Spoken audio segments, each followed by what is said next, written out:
Biden's national disaster at the border, hotels for illegal immigrants paid for by taxpayers when the news replaces the narrative, and spring break riots in South Beach, Miami.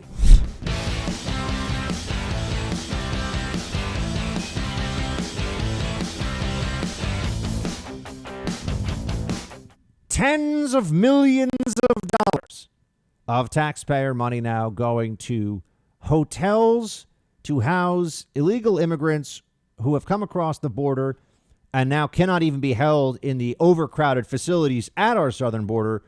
So you are paying for it. That's what's going on right now. That's actually the situation as it unfolds before us right now. The Biden administration can say as much as they want about this, but we know that $86 million has been contracted for hotel rooms for 1,200 migrant families because they just simply have no space for them in these facilities. You got $14 million a day now going to the cartels. That's real money, even for the Mexican drug cartels. $14 million a day. And why is this happening? They're trying to hide from the truth. They're trying to blame this on other people. They're trying to tell you things that you can see obviously are not true. So instead of just listening to me, instead of basing it on my analysis or my assessment from up here in New York City, and I know you're listening all across the country, we could just go right to the source, couldn't we? Why not ask some of the migrants who are coming across the border why they're coming, what changed in their perception, why the numbers are exploding? You know, Democrats can't figure if it's better to pretend the numbers aren't that bad or they are so bad, but it's Trump's fault, or they change the excuse every day. Here's ABC News' Martha Raddatz asking an illegal immigrant who crossed the border, why did you do this? Play one. We were there when a bus of 56 asylum seekers arrived at Casa Alitas, a Catholic charity shelter in Tucson. Men, pregnant women, and children stepping off the bus with only what they could carry. This father, who asked that we not show his face, traveled to Mexico from Brazil with his wife and 3 young kids before crossing the border. Would you have tried to do this when Donald Trump was president? Definitely not. Definitely. We had the chance, you know, the same violence that is going on today was there last year. We used to watch the news, and I definitely won't do this. So did you come here because Joe Biden was elected president? Basically. The main thing was the violence in my country. And the second thing, I think, was Joe Biden. There's violence in his country and there's Joe Biden.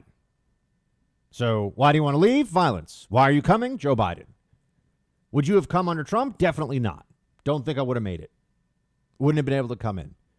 Now, I know you could say this is only one voice, but okay, we've got people showing up at the border wearing Biden let us in t-shirts.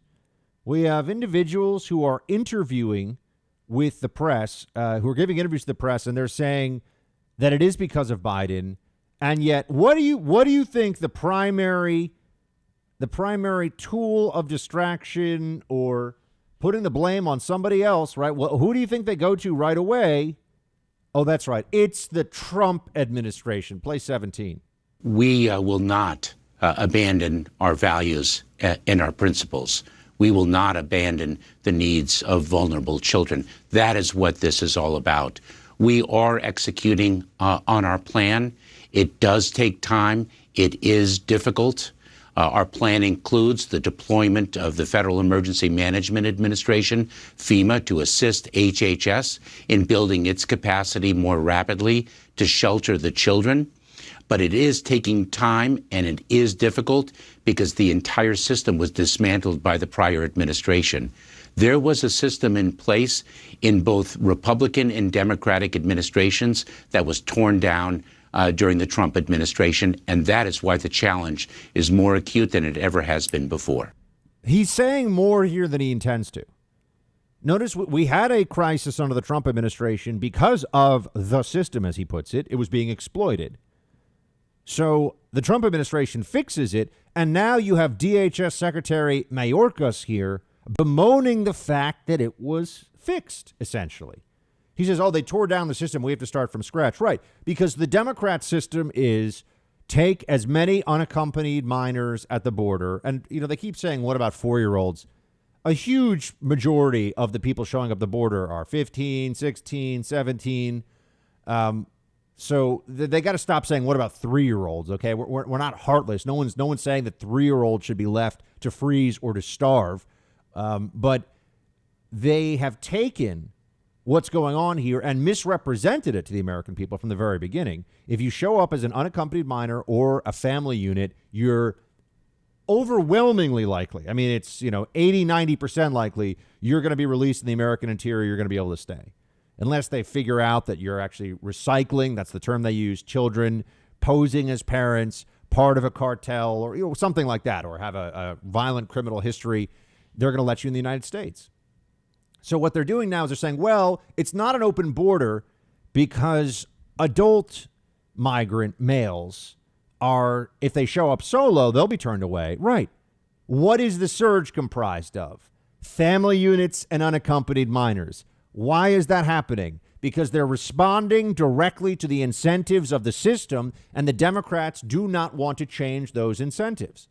They fundamentally do not believe that it's a problem that people are skipping the immigration line and coming into the country by abusing the asylum process. They could apply for refugee status in their home countries. They are choosing not to do so. Why is that? Because they don't want to wait. They don't want to have their claims adjudicated because a vast majority of the claims of asylum are not accepted. So the whole point, we can all see what's going on. The whole point is just find a way to get into America and then just disappear in the American interior, wait for amnesty. That's the whole game. All right, for the overwhelming majority of people who are crossing illegally in the United States, it is illegal to cross, not at a port of entry. They can keep pretending like there's no illegality here. They're wrong. And the overwhelming majority of those people do not get final asylum because they are not really asylum seekers. They want to come to America, which I understand, but we have an immigration system for a reason. If Democrats want to allow this to continue, they should be honest with the American people and say, we believe if you show up as a family member and you have a story about why you should stay in the U.S. because of violence or whatever, you get to stay.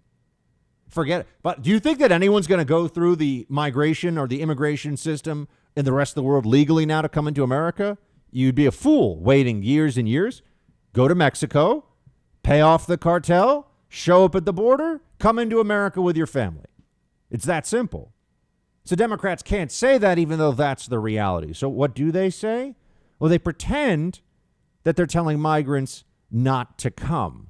Play 16. Again, these are Democrats saying that the change in Biden administration policy is fueling the crisis. How do you respond? I respectfully disagree with them.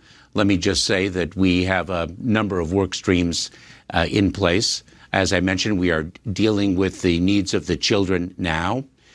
We are rebuilding orderly ways in which the children can make their claims without having to take the perilous journey to the border. Right. And we are elevating our messaging so that the individuals do know that they cannot come to the border. The border is closed.